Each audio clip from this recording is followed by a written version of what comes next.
Hello, I'm Rebecca Thomas. Pleased to meet you. I am an informal educator. I've been teaching for 20 years now. While I have worked in a variety of environments, including museums, planetaria, and most recently a tutoring center, what I'm really interested in is autodidactism, peer teaching, and the intersection of narrative, game mechanics, and pedagogy, which is how I got here. I am also a writer. I enjoy world building, so I end up writing a lot of science fiction and fantasy short stories. And I have on a couple of occasions been lucky enough to grab a couple of indie game writing jobs where I get to just work on a game's background. It's been a lot of fun. I am also a voice actor.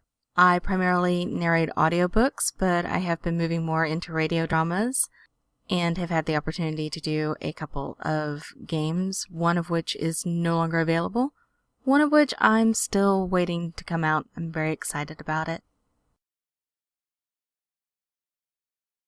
What a horrible time for this question. Up until a couple of months ago, I was living in the greater Seattle area. I lived there for almost a decade. But some things happened and I needed to move back to my home stomping grounds in South Texas. It's been interesting moving home. It's really been a bit of a culture shock. But at least when I drop into Spanish now, people don't look at me so funny. As I said, I have been writing for a long time, and so there are a lot of writing books that I look to for inspiration and guidance.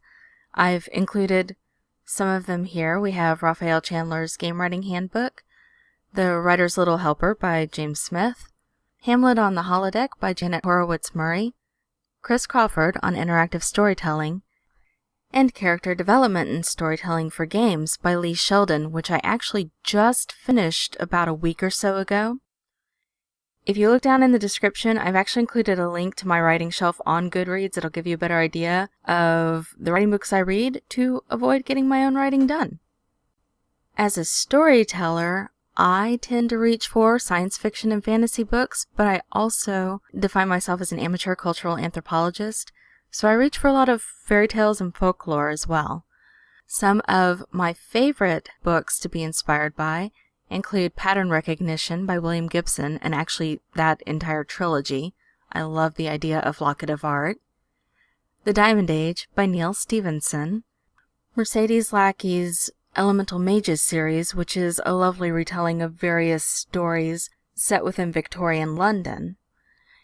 And pretty much anything by Brandon Sanderson, because he has a way of creating science-based magic systems that I just find fascinating.